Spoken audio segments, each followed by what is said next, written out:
nkuza kutuuka wano sirabangako kyambalo kya musirikale oba munnamagye nga kiri kuwaya nga bakyozezza kiri awo. Abasirikale ne bannamagye ebyambalo byabwe babyoza ddi era wowe babyanike watuufu. Njogeddeko bwogezi temunnona. Abasiddyo omusunsuzi ly'erinnya eryange agaliwo gwe mukutu kwe tuli tuba tusonze bumale okugenda maaso olw'okubanga tunaanyaamu ensonga nga bwe zitambula mu ggwanga.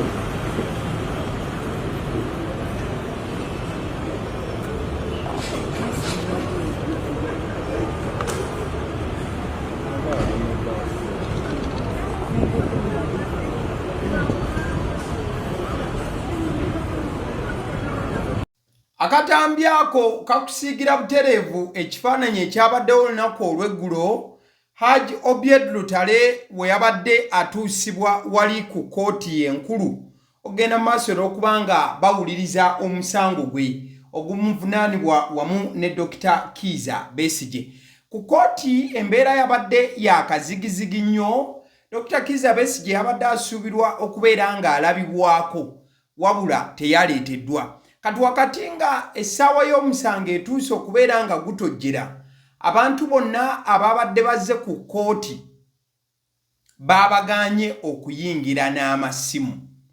Era buli kiise yabadde alina essimu yabadde alina okuba ng'agiteeka nnyala mu kaseera ak'omusango okutandika okuba nga guwulirwa. Kino nno kyaleetedde abantu abamu okwecwana ne ssekwecwana yenna abandi ne bafuluma mu kkooti. Kati nno kino kyabadde kitegeeza lwatu era lunye nti okulikoodinga by'ebyadde bigenda maaso mu kkooti kwabadde tekukkirizibwa kakube kuba kifaananyi yadde okubaako ka recording akatinniinya bwe kati omuntu ke yabadde asobola okuba nga afuna. Kati nno kino kyaleetedde bannamawulire bonna ababadde bazze mu kkooti okubeera nga balina kukwata peeni n'olupapula bawandiike details z'omusango nga bwe gwatambudde. I started writing from here.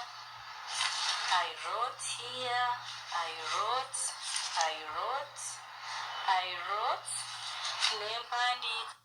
Oyo nno munnamawulire Judith Kukunda yabadde annyonnyola awo ensonga nga bwe zaatambudde. Mwana muwala ono okulaga obuzibu bw'embeera nga bwe yabadde yawandiise pages 27 ku musango gwa Dr. Kizza Besigye we yatuuse omukono ne gufuuyirira ye n'abireka n'asooka abiteeka ebbali. Nkugambye baadde tebakkiriza kamera yadde ekintu ekisobola okubaako ne kye kirekodinga. Kati wakati ng'omusango gutandise okuwulirwa bangi babadde beebuuza Dr. Kizza Besigye aliwa era lwaki yabadde taleeteddwa mu kkooti. Buyinza oba abatwala amakomera bannyonnyodde nti Dr. Kizza Besigye ne gye buli eno embeera gy'alimu si nnungi nabwe kityo yabadde tasobola kubeera ng'ayogera era nti akyali mu ddwaliro ery'ekkomera eruzira agenda maaso olw'okuba ng'afuna obujjanjabi. Bakira bino nga bigenda mu maaso, omulamuzi Emmanuel Baguma yagambye nti newankubadde nga omu ku bali omuwaabi gwe baawaabira Dr. Kizza Besigye era akyawera ennemba n'emisango newankubadde yabadde taliiwo mu kkooti kyabadde tekisobola kulemesa kkooti kugenda mu maaso. Omukyala nno Winnie Byanyima mukyala wa Dr. Kizza Besigye wano yawandiikidde ku mikutu emigattabantu n'alaga okwemulugunya okw'ekika ekyawaggulu we yagambye nti people were ordered to leave their phones outside ti abantu amasimu babadde babalagidde bagaleke bweru. Many refused and left. The fear is palpable. abantu abamu baatidde olw'okubagamba nti amasimu baadde tebalina gayingiza mu kkooti era abamu badduse. Ingrid Turinawe wamu ne Doreen Nyanjura bo tebazze ku kkooti olw'ensonga baadde bagamba bafunyeko amawulire agabadde gategeeza nti babadde bakubakwata babatwale mu basement. Ebyo nno byabadde byogerwa mukyala wa Dr. Kizza Besigye era yeye mulugunyiza nnyo okubeera nti omusango gwatandise okuba nga guwulirwa wabula nga Dr. Kizza Besigye mu kkooti taliiwo, ali mu ddwaliro ery'ekkomera alwana kubeera nti ataasa bulamu bwe. Kati bino byonna nga biri mu kugenda mu maaso, Haji Obiero Lutale naye mukadde ke kamu yalaze obutali bumativu. Ojja kujjukira nti ye yannyonnyodde kkooti nti essaawa zino talina bannamateeka abo babalooya abo be yeesaliddewo okubeera nga bamurepresenting oba bayimirirawo ku lulwe. Haji Obiero Lutale Kamulegeya oyo atambudde nga ne Dr. Kizza Besigye era bwe bagenda maaso era okubanga bawera ennemba n'emisango. Wabula kino tekyagaanye omulamuzi Emmanuel Baguma ogenda maaso n'okubanga omusango gutojjera. In fact wano weyawadde n'ekiragiro oba okusalawo eri order eri kkooti n'agamba nti omusango gwa Dr. Kizza Besigye gugenda kubanga guwulirwanga buli lunaku okuva ssaawa 4 paka ssaawa 11 ez'akawungeezi buli lunaku. Kati nno wano ensonga we zaayongeredde okubanga zirinnya enkandago era ab'oludda oluwaabi batandise okubanga banjula ba witnesses baabwe oba be bagenda okukozesa okulumiriza Dr. Kizza Besigye. In fact ba witness abaliki bali mukaaga oba be bagamba nti be balina obujulizi obw'omuzinzi. So kkooti mu butongole yatandise okubeera nga omusango guno eguwuliriza ne sekuwuliriza yenna. Kati sitero nga tukyali ku nsonga z'omusango guno, Nyanjura Doreen Omutatiina newankubadde nga teyazze ku kkooti yawandiise obubaka. Omujjukira omukyalo oyo yali Deputy Lord Mayor eyali amyuka Honorable Erias Lukwago yawandiise n'agamba nti they claim overwhelming evidence against Dr. Kizza Besigye but block press and ban phones in court. What are they hiding? If Kebbi is so guilty, let the world see what's happening in your kangaroo court. Bwatu n'agattako ebigambo ebirala ebyabadde birumba omulamuzi n'agamba nti bwe baba nga babadde bagamba nti balina obujulizi bungi obulumika Dr. Kizza Besigye, lwaki ate kati bannamawulire babagaana? Lwaki bagaana amasimu mu kkooti? Kiki kye bakweka? Baba bagamba nti Dr. Kizza Besigye ebyaddala alina omusango, leka ensi erabe butereevu biki ebiri mu kugenda mu maaso mu kkooti. Bigambo byawandiikiddwa Nyanjura Doreen ono nga yali Deputy Lord Mayor mumumanyi bulungi muna PFF Lukulwe. Kati nno bino byonna nga bijja okugenda mu maaso, sitira amawulire agava te ku side ya Erias Lukwago Council abadde nga atambuza emisango gya Dr. Kizza Besigye n'okubeera nga yabadde omu ku ba lawyers be. Kigambibwa nti ya withdrawings oba omusango gwa Dr. Kizza Besigye yaguvuddemu, ya withdrawings takyali munnamateeka wa Dr. Kizza Besigye. Wabula bino byonna Honorable Erias Lukwago waatukira okubeera nti akola withdraw, bangi batandise kwebuuza nti kiki ekyamusindiikiriza. Wabula ojja kujjukira nti naye kati we buli eno yakwatibwa alwana kulaba nti Mukama asobola okumutaasiza obulamu mu mbeera emu oba endala. Kati nno bino byonna nga bigenda mu maaso, bannamateeka 18 abalala bavuddeyo ne basaba kkooti ekozese amazima mu ngeri gye bagamba nti kkooti erekeraawo okugaana abantu okurekodinga ebigenda mu maaso, era basaba besigamye ku byaliwo mu musango gwa Christopher Okello Onyum mumujjukira eyasanjaga abaana wali ku ssomero Igaba. Bagambye nti nga bwe kyakolebwa ku Okello Onyum ekitongole ekiramuzi we kyakkiriza abantu abasukkanga n'olukumi okujjanga buli lunaku okubaawo ng'omusango gutambula era n'awozesebwa mu lujjudde, basabye nti at least bannamateeka bane 18 basabye nti at least ne Dr. Kizza Besigye embeera yemu yebe mukolebwako batandike okuba nga bamuwozesanga ensi emoga obanga emutaddeko abiri. Mukaddeke kamujagadde okuzzaayo kunaku ntono nnyo emabega. Omukulu Muhammad Nsereko ye yavuddeyo n'agamba nti ebyaddala asensebuse, asaba Pulezidenti Yoweri Kaguta Museveni ataase afunemukko ku kisa naddala ku Dr. Kizza Besigye. Sebo Pulezidenti Yoweri Kaguta Museveni nzigyeko ekkooti yange. Osensebuse. Mu kirala kye nzigyeko ne ttaayi yange ng'onzimazeemu ekitiibwa. Osensebuse. Mukama wange ensensebuse. Ne ttaayi yange ngikubye ku ttaka. Tuyamba ote Besigye.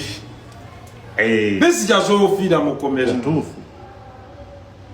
Nzigyeko n'essaawa yange. Sebo mukama wange oyagala akole ki ekirala? Sisobola kuggyako musibi. Toseka. Njajanira Besigye. Akogyeko ettaayi. Buli yali mu FDC. Laajanira Besigye. Sabira Besigye bino ebya April. Kwata oveeyo mu vidiyo yo ku screen yo. Oyogere nga bwe njogedde. Bigambo bya omukulu Honorable Muhammad Nsereko ng'agamba nti bannange kisusse kigwanidde musajja wa Katonda Dr. Kizza Besigye afulume ebintu kati we bituuse tebikyanyuma era embeera tekyawoomya nakabululu mu mbeera emwe endala. Kakujjukizeko embeera yaleetera Dr. Kizza Besigye okubeera nti ne gye buli eno tannatereera mu bulamu oluvannyuma lw'okubeera nti era still yali ayogera eri omulamuzi Emmanuel Baguma n'amugamba nti nedda temugenda kubanga mumpozesa mu ngeri ey'ekifirisiina ye nga bwe yali takkiriziganya bw'atyo n'ayogerera ku ddoboozi lye waggulu kyaddirira kuzirika. Stop. Stop.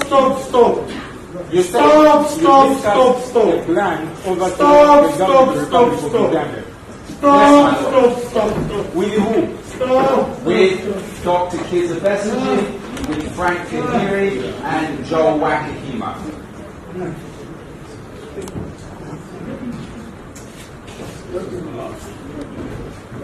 Bakira eddoboozi eryo ly'owuliramu mu background ery'omuzungu gw'owulidde ataputa ye mukulu Orlando omu ku be bagamba nti yagenda okubeera omujulizi namba moja oba n'okusingawo mu kulumiriza Dr. Kizza Besigye ku misango egy'okulya mu nsi olukwe n'ebintu ebirala ebigwa mu kkowe erifaananako bwe lityo. Olunaku lweggulo banna abasoma obusawo wabula nga batuuse ku ddaala ery'okuteekebwateekebwa okufuuka abasawo abajjudde bayite the medical interns, waliwo ababadde bakwatibwa 8 bweddu. Ojja kujjukira nti bano bakwatibwa ku Parliament Avenue bwe baali bagenda maaso n'okwekalakaasa nga ekyali kibagenda maaso n'okuba nga kibeekalakaasa babakwata ng'ennaku z'omwezi 12 August baali beekalakaasa oluvannyuma lw'okubeera nti gavumenti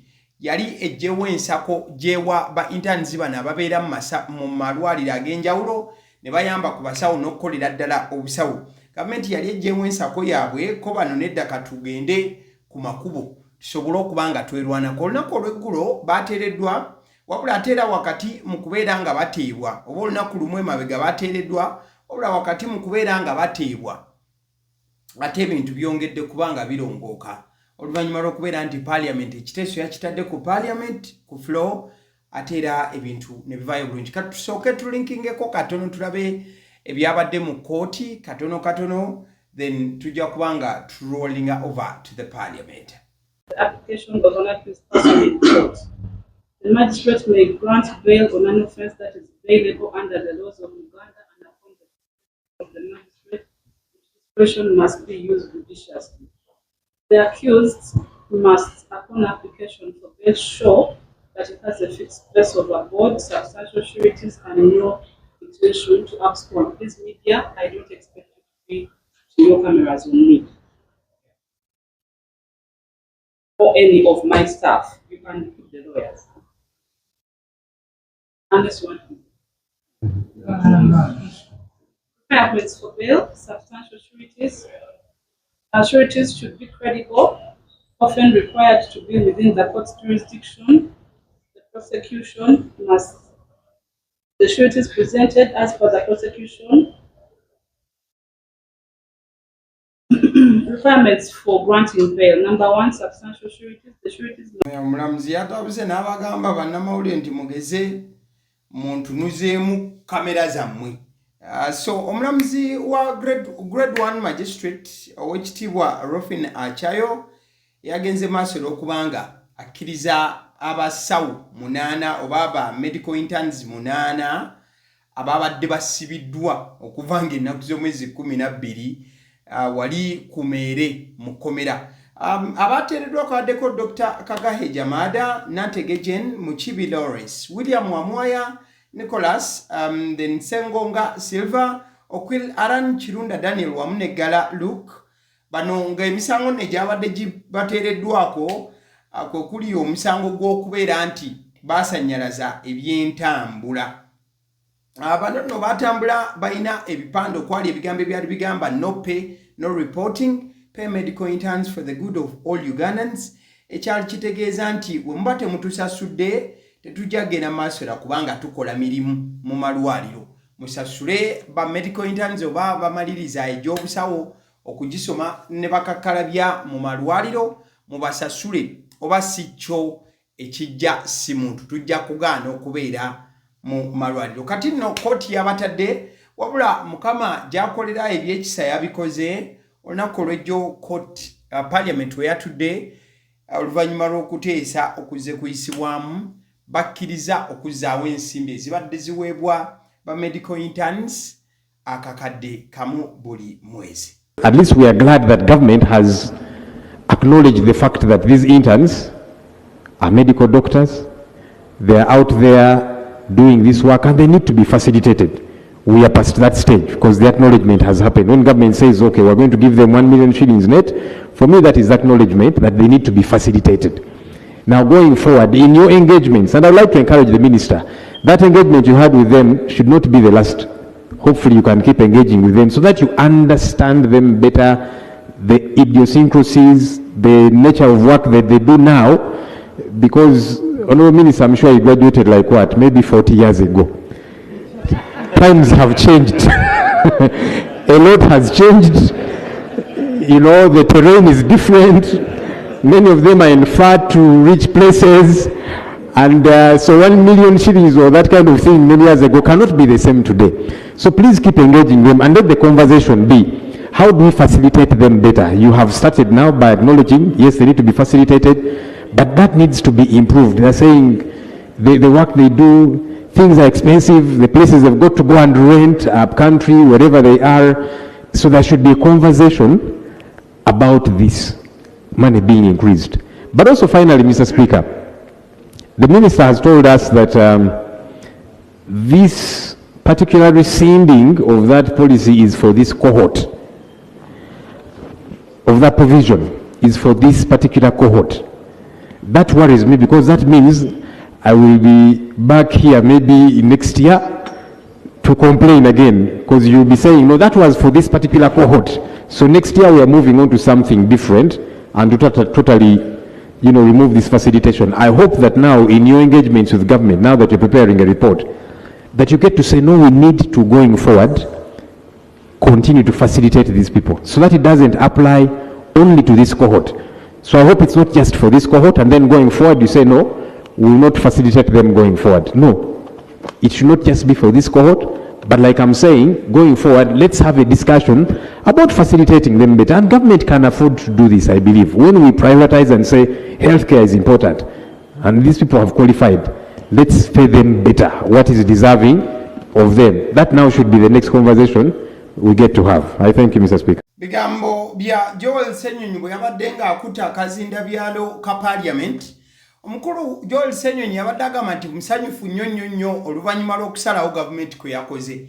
Gavumenti okubeera nti ebadde yasalawo obutawa ba medical interns ssente, ebadde yazijjawo zibadde nga zibaweebwa, wabula gavumenti yakeera negamba teri kuddamu kuwa medical interns ssente mwefunire eza transport ezibaliisa n'ezibabeezaawo. Kati no Joel Ssenyonyi yasiimye gavumenti olw'okuba nti at least kino yakiyisizaamu.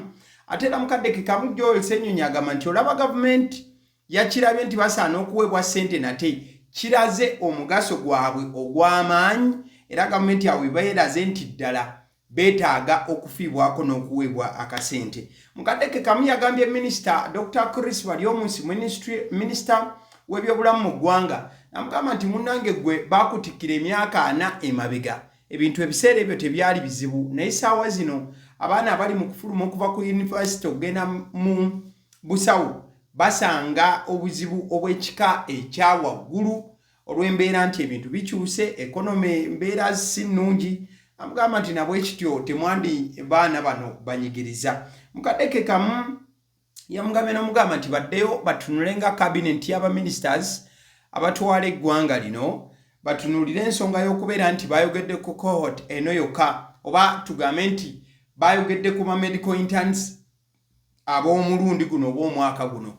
Namugamba baddeyo bakitereereze ddala baleme ate kuba nti tukomawo omwaka ogujja bagaane okubanga bano babawa ssente bagambe nti twateeseza ba mwaka guwedde wabula yagala kibeere nga kiri continuous. Mukaddeke kamu Uganda Medical Association ekitongole ekitaba abasawo n'abali mu field ey'ebyeddagala n'ebintu ebigwa mu kkowa eryo kyafulumiza dda ekiwandiiko oluvannyuma lwa Parliament okuyisa ne kigamba nti kati kyekiseera abasawo bonna ababadde baateeka ebikola wansi badde ku mirimu. Bagamba nti medical internship report to duty. The internship allowance issue has been resolved for now. All medical interns should report to their designated internship sites immediately and serve our country with diligence and professionalism. UMA will continue liaising with the relevant authorities to pursue permanent, viable solutions to the challenges affecting medical internship. Natekako mkono Dr. Asimwe Frank, President wa Uganda Medical Association. So babagambye nti kati aba intern bonna badduke badde ku mirimu gyabwe batandika okubanga bakakalamya. Nagamba oluvannyuma lw'okubeera nti gavumenti yakkiriza bano sebo badde balinnya bakomba kwerima abamu nga baga nti ne malwaliro tebajja kuddayo.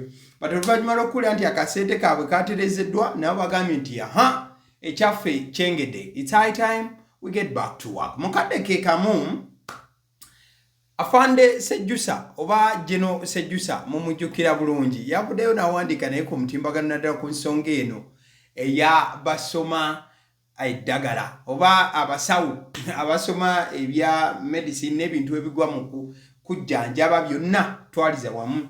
N'awandiika n'agamba nti and police and whoever ordered the arrest of those poor in turn, 8 of them later released bond, should pay compassion for their false imprisonment. Police had no business arresting and parading those interns before court. We have so many criminals roaming our streets, in churches and government offices. Take those instead of our doctors. So terminate the useless bond and close the damn case file.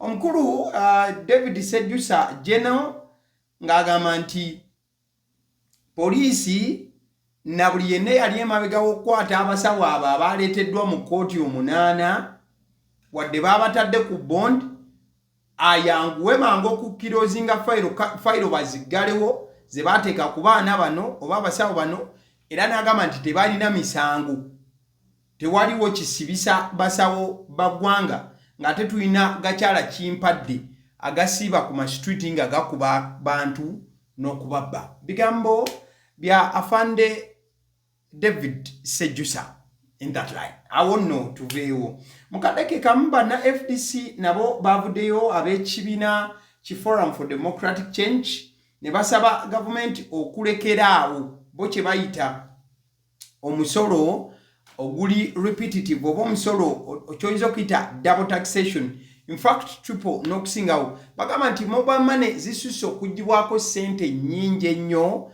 abantu bagibwako omusolo ogususse.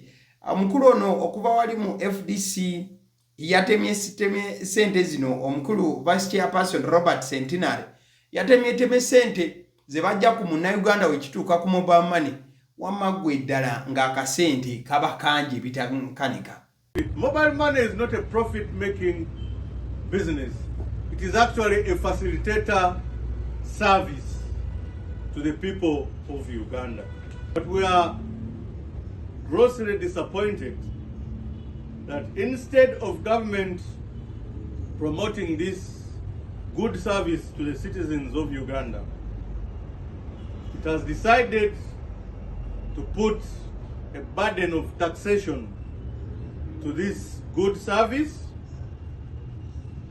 You can imagine the government is taxing the same shilling repeatedly as it moves through a worker's hands, and it is doing so on the backs of the people who have no way to negotiate, no accountant to shield them, and no lobbyists in parliament. Take an example of a salary earner. Follow their money from the moment it is earned and the moment it is spent. Before a salary earner touches his salary, pay as you earn is already deducted. This is tax number one. The worker sends part of that salary to the village or to a friend through mobile money.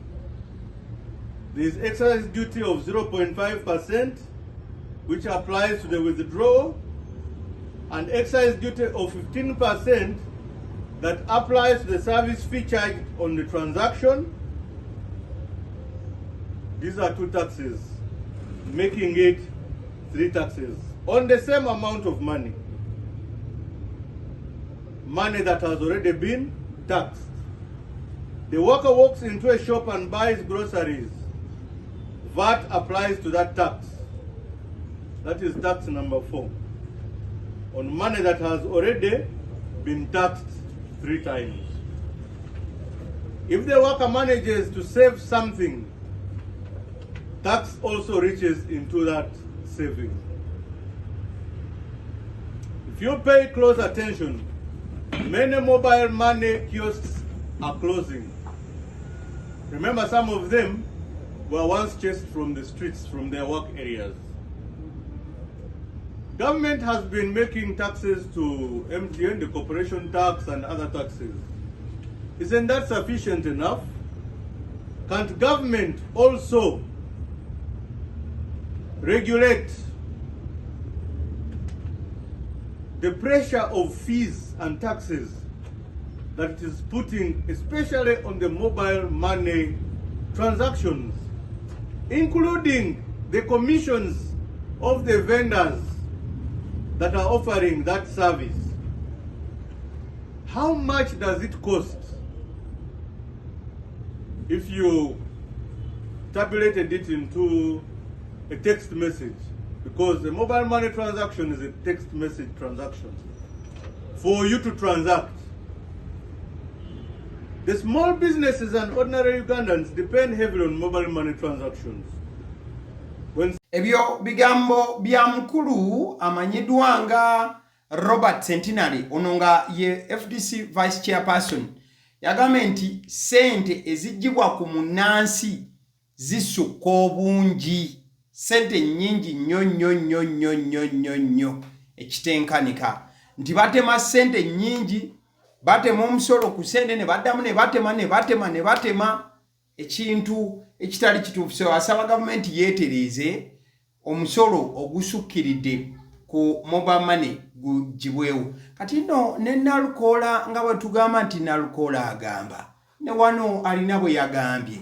Yeeno buli lwe tugamba enkyukakyuka bye bino enkyukakyuka byereeta, nti olwaleero bwe mubanga mulina Ssebina gy'aviira ng'ava wano ewammwe wagenda kwaka, tuli ffenna kyetuva tulowooza nti singa twali tusobola okuba ne pulezidenti nga tusobola okuba naye ng'ava e Busoga n'atukulembera emyaka 10, Busoga ayaka, n'ava eggulu n'atukulembera emyaka 10, Akyoli n'eyaka, n'ava Nkole n'atukulembera emyaka 10, Western Uganda n'eyaka. bwe tutyo yemu ku nsonga etwagazisa enkyukakyuka buli omu alozeeko naye ddala abakulu abali wano mutugambe Museveni kiki yawa Uganda tukisonde atuveeko alekerawo tutulugunya tukoye fuga biri omusajja oyo mama weebale nnyo a people power.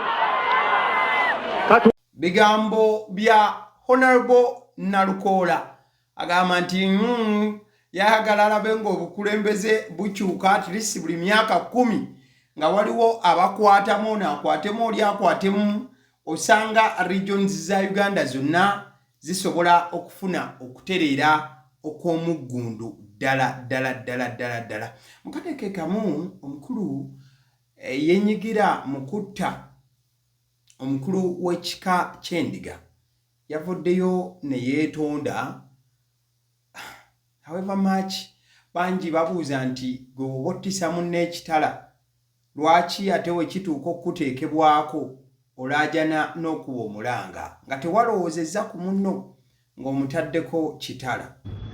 Si kyendali njagala naye waliwo ebyansomooza Oweekitiibwa Omulamuzi nsaba kunsonyiwa Oweekitiibwa Omulamuzi nsonyiwa pulezidenti nagezaako okumwetondera netondera Ssaabasajja Kabaka ne famire simanyi obulamu baliwaga abatuuka nakola ensobi okufiirwa omuntu kimanyi n'obulumi nkimanyi naye waliwo ebizibu ebiri mu kika byebyandeetera obuzibu Oweekitiibwa Omulamuzi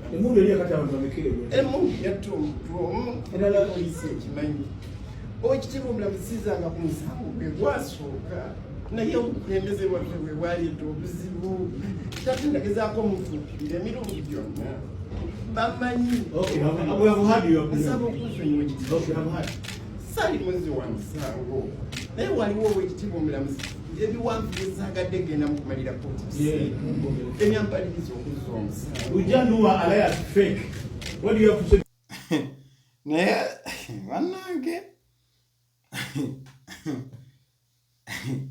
nja kwogera bingi kambireke kale awo nga tuvuddewo waliwo munnamawulire yanywedde mu banne akendo wakati nga arikoda ne alipoota zonna zivaayo ziraga nti omwenge gunywereddwa mu Uganda ne sekunywerwa yenna ekyaleetedde Honorable Balaam Barugahale okuwera amabaala okukola mu budde obukyali oba obw'okumakya n'agamba list tulina kutandika mwenda n'okweyongera eri bangi bakyecwana era bagamba nti nedda wano tebaaweereddwa justice wabula waliwo munnamawulire amanyiddwa nga Aguta Philip owa UBC TV kyeyakoze kwe kutuuka ku ground wabula we yagenze eyo yatandise kubeera nga naye afunira ddala akacupa okwefaananyirizaako n'abo bazze okuba nti asakamu amawulire wabula bwe yanyweddeeko akendo amazima kaabadde kakaaye bitenkanika n'akawulira nga kamutuuse we katatera kubanga katuuka era yasoose kutereeza ku ddobooza okubanga ayogerako eri abalabi.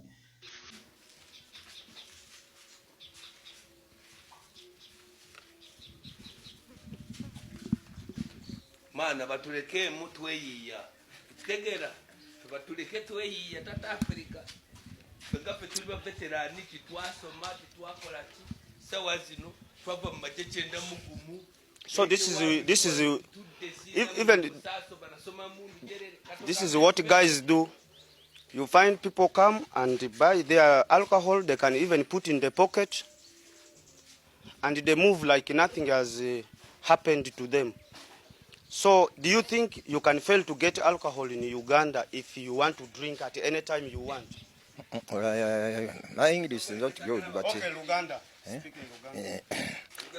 Kale ekintu ekyo kiba kibi mu ssaawa z'okukola naye even me I'm a farmer now I'm on my job.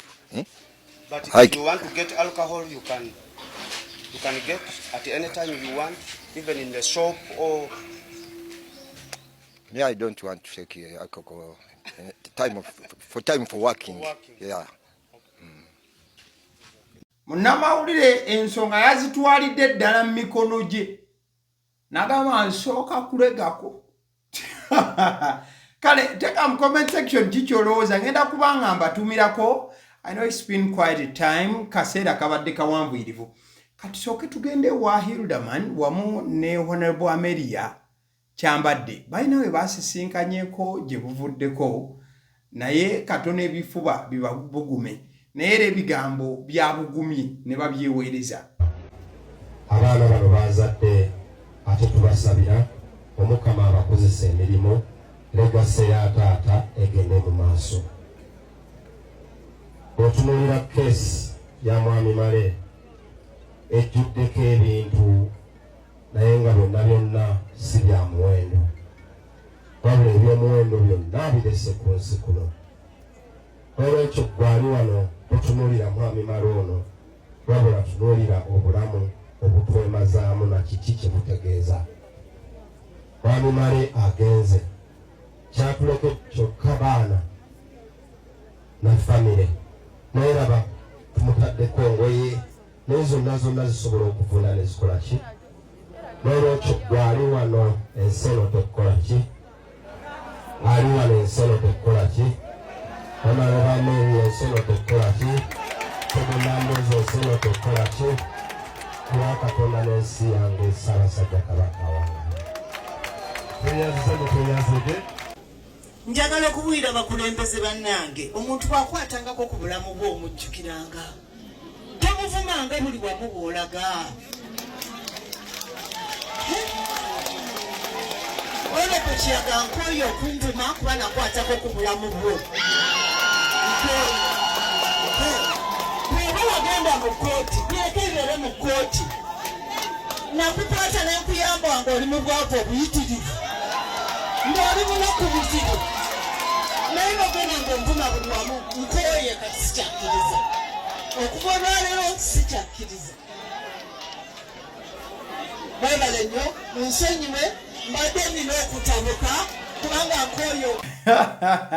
Kati abaana b'ebigambo ebyo ne babuuza nti ne kati awo Honorable Hildaman ebigambo byakozesezza awo aba yalumbye atya oba aba yavumye atya Honorable munne wabula ne Honorable munne ng'aga nze anvumye saagala nkooye ntuuse ku kisenge.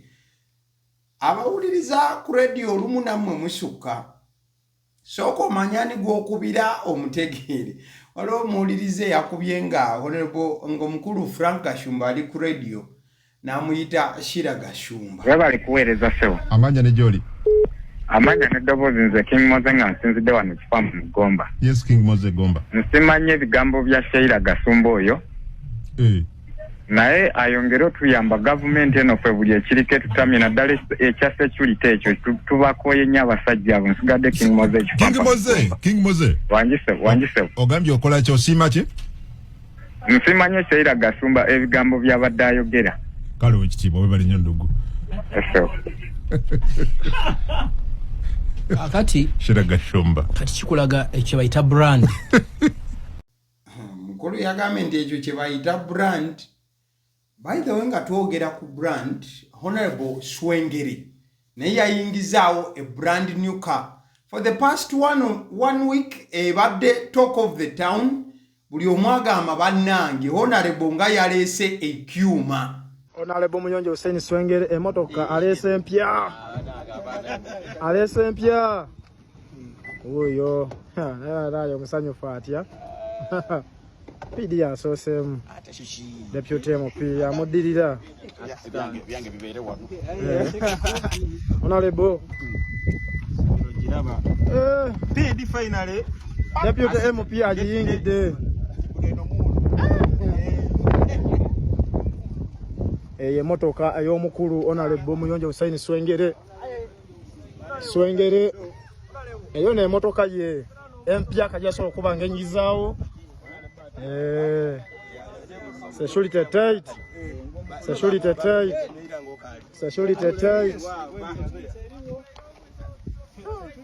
Ng'ogyeko emmotoka eno empyaka nga mu lusoga bwe kyogerwa Honorable yagulidde abantu b'omu kitundu kye water tank oba tank ey'amazzi.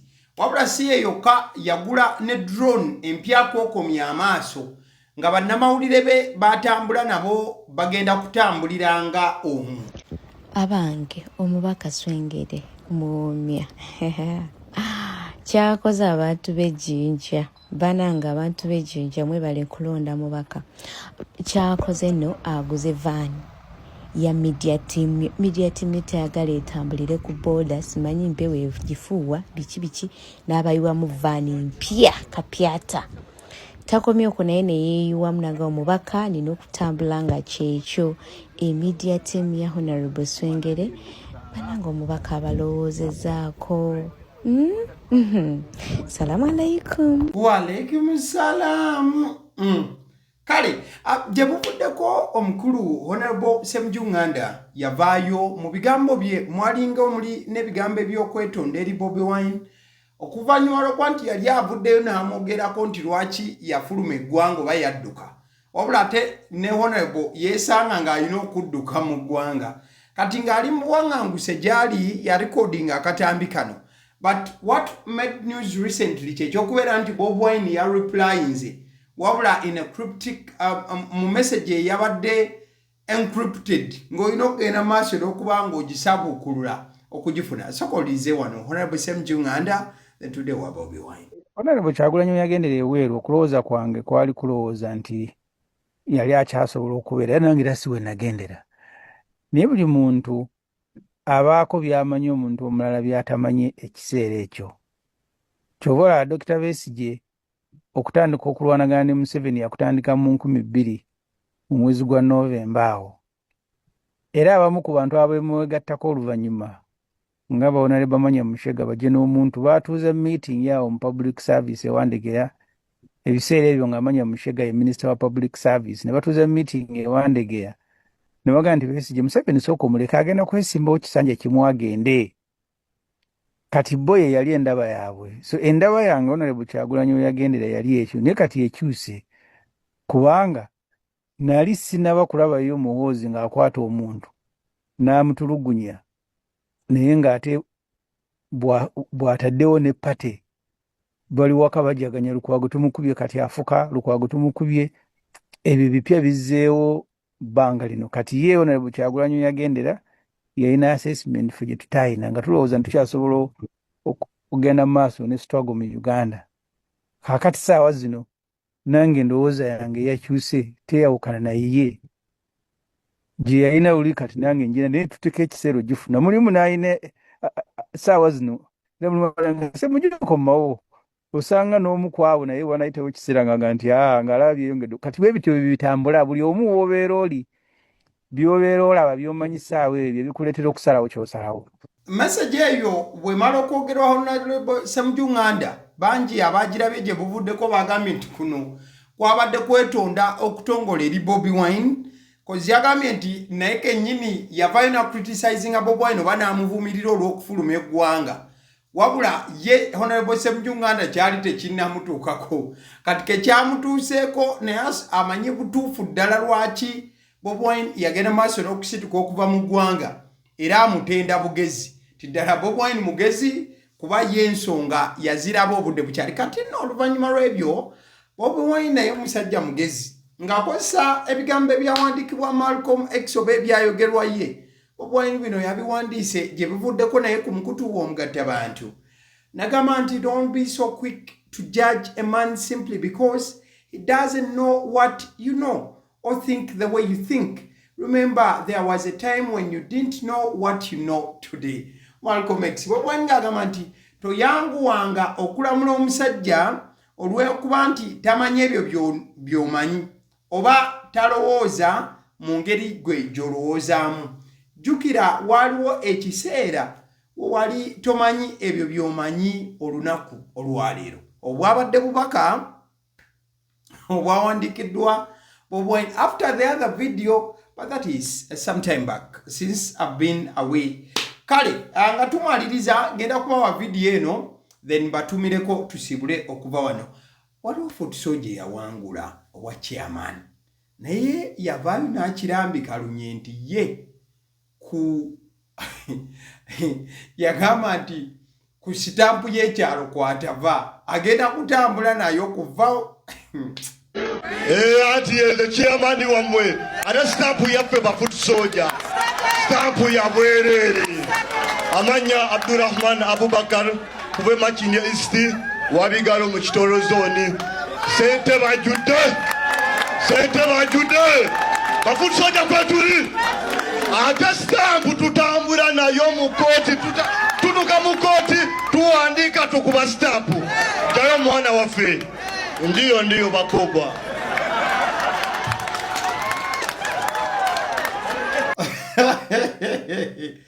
Great. Ogenda kulaba chairman wa Genesis this time round. Otuke wa chairman nga wifi yaweddeko naga sigenda kuwa stamp. Obulumi bunnuma sibadde ku social media. Ogenda kutuka ogende wa chairman nga stamp agikubira kapapula n'agikuweereza mu document ku WhatsApp. Kubamu kuba chairman betwafunye ab'omulembe guno. Chairman yagambye nti sebo agenda kutuukanga mu kkooti wawula nti waliwo foot soldier gwe baasibye. Chairman abeera bbali n'empapula ze z'ekyalo. Buli agenda okweyimirira gwawandikira ebbaluwa ng'akubako stamp. Kale abasidde omusozi erinnya eryange agala ogwe mukutu kwe tuli. Kale kantumireko abantu bano nsibule. Ntumira ku Magoba Musa webale okulaba agaliwo generous favor. You always doing a generous thing. Watching agaliwo Janat Cheyune webale nnyo. Mandela Rebecca. I think that's Mande Rebecca. Thank you. Isanga Dennis. Amina Namakula. Nalwawa Hadija. Muzale Alex Don. Musisi Nicholas. Thank you so much, Pastor Abusinge okuva wali mu United States of America wamu ne Sebufu mbatumideko nnyonnyo baganda bange. Thank you so much for being there. Mwebale okubeerayo mukadde kekamu. Lois Abed Echan, thank you for watching Galiwo. Ronald Katerega webale nnyo okubeera nti olaba agaliwo. Bahati Akech na Kitende. Mugisha John, I know you guys have missed out so much. Onagaliwo wahereza mavini mwebale nnyo kuba nti mulaba agaliwo. Saba Mukama abankumire mugira mbayo mwiraba.